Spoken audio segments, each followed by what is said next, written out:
So this video is going to be a little different because Steph and I have a bunch going on over the next few days that we need to prep for. Thanksgiving travels, a 15-page final assignment, a marathon, the arrival of our new dog Dude, and I'm honestly just still a bit burnt out from all the election drama, which was only just resolved here in Florida. So I came up with an idea for a mini-series on the channel where I review a pertinent academic article or book that I've read recently while showing you the cute things that my pet, soon to be pets, do. Something to make sure that I keep producing to satisfy the algorithmic overlord while attending to other commitments and maintaining what little sanity remains from studying political behavior in a post-2016 America. So you may have seen some reporting about how the 116th Congress, which will begin meeting in early January of 2019, will have more women serving in it than any prior Congress. Because some House races haven't finished up at time of filming, there will be at least 125 women serving in the House and Senate combined. But we should keep in mind that there's 535 total voting members between the two chambers, meaning that women will still comprise only roughly a quarter of Congress. So while this is big, we're not even halfway to parity yet. Some people may think that the low number is due to sexism on the part of the electorate, that people are less likely to vote for female candidates. But these claims are highly contested, and what truth they do contain is wrapped up in a litany of contextual factors. It's not so much that people won't vote for women as that women are less likely to run. And to understand this, we're going to take a look at a 2015 article rivetingly titled Recruitment and Perceptions of Gender Bias in Party Leader Support, published by Daniel Butler and Jessica Robinson-Preece in the journal Electoral Studies. Butler and Robinson-Preece open up by describing the gap in the proportion of men and women running for office and a few of the extant theories as to why this gap exists. For one, most people who go into politics don't do so on their own initiative, but because they're recruited into it. But for a litany of reasons, women report being less likely to be recruited by party elites than men. However, in interviews and surveys, party elites insist that they do try to recruit women, but that women are simply less likely to take them up on it.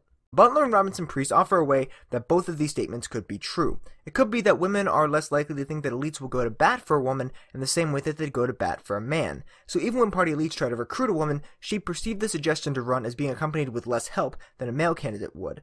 And considering that other research shows that female candidates do, in fact, tend to get less support than male candidates, you really can't blame them for thinking this.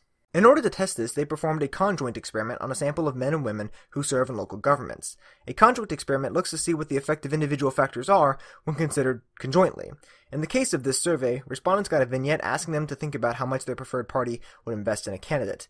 A number of the candidates' attributes varied based upon their assigned condition. Candidate could have either had one of 8 names, 4 male or 4 female, could have either had no children or 3 children, ages 16, 12, and 8, respectively, or could have either no political experience or have served 4 years as a county party chair. All candidates were aged 44, were married, and were currently a real estate agent. This led to 32 different combinations, but these could be effectively reduced to just 8, since they were really only interested in the effect of male and female names, not necessarily different male and female names. They then asked the respondents if they suspected that, given the information provided, it would be likely that their local party chair would meet with the candidate to discuss campaign strategy, if they'd introduce the candidates to prominent donors, and if they'd help set the candidate up with meetings with prominent politicians, like governors, members of Congress, and the like. Conjoint experiments rely on there being enough people included in the sample in order to suss out all the independent effects that comprise the different conditions.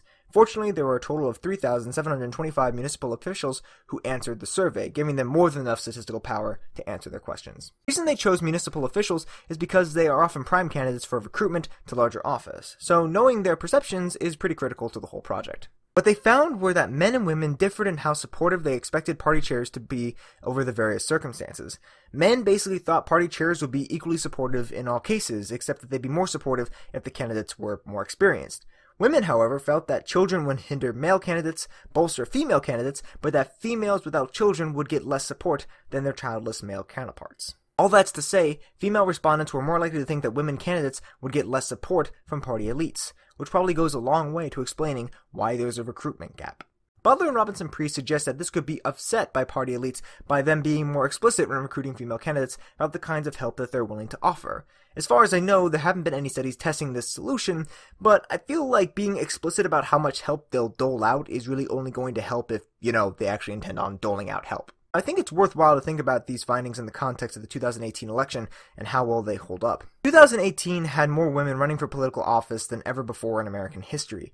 With the election of a president with a flurry of misogynistic comments on record, we have seen high levels of political activism among women. We don't have any evidence to suggest that the president has made it so that women are now just as easily to recruit as men, but it definitely seems like he's made it easier. Or at least easier for one party. Of the over 120 women that will be in the 116th Congress, only 19 of them are Republicans. Existing research shows that Republican women have been harder to recruit than Democratic women before President Trump entered the political arena, so the fact that there's an asymmetry isn't surprising so much as the extent of this asymmetry. A couple of things could be going on here. Democratic Party elites could be recognizing President Trump's flagging support among women, thus encouraging them to recruit female candidates, and thus they could be more explicit about the aid that they'd be willing to offer said candidates. Or enough women could have been activated by the Trump presidency that they're now simply going to be more who will just run for office regardless of how much party elites will back them, or even without being recruited at all. Or, both things could be happening at once. Both could absolutely be going on in conjunction with a whole bunch of other stuff, obviously. 2018 also raises the question of whether the sample from the study was perfectly specified. You have a number of women now serving in state and federal office who have never served in public office before, and I wonder if they weren't somehow advantaged by that in terms of their perceptions. They, not being involved in the nitty-gritty of politics previously, hadn't learned that scores of local Democratic Party elites were about as good at providing support for female candidates as Republican ones were. Which is to say, not too terribly great at all. They may have been less reticent to run because they hadn't had anything teaching them to be reticent in the first place. It's a lot to think about, but one thing's for sure, there's still a lot to learn about women's participation in all parts of the political process, both because we need more foundational work to be done, but also because events like 2018 have the potential to change the landscape entirely, giving us entirely new things in need of exploration. Let me know what you guys think about this study and this format. It's not something I intend to do all the time, but I think it's a nice way to talk about some really interesting work when real life prevents me from making a video and circling a particular topic like I like to do. It also gives me an opportunity to practice a podcast idea that I've been thinking about over the last year, so your thoughts are definitely very appreciated. Links to everything including the study will be down in the doobly-doo, as well as links to Facebook, Twitter, and the blog.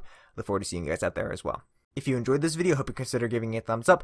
If you want to support this channel and this adorable cat, you can do so by commenting down below, by sharing this video, and by subscribing to the channel to stay in the loop for more awesome social science content as uploaded. If you want to be guaranteed to be in the loop when I upload a new video, be sure to click the bell icon as well. As always, thank you guys so much for watching. I'll see you next time.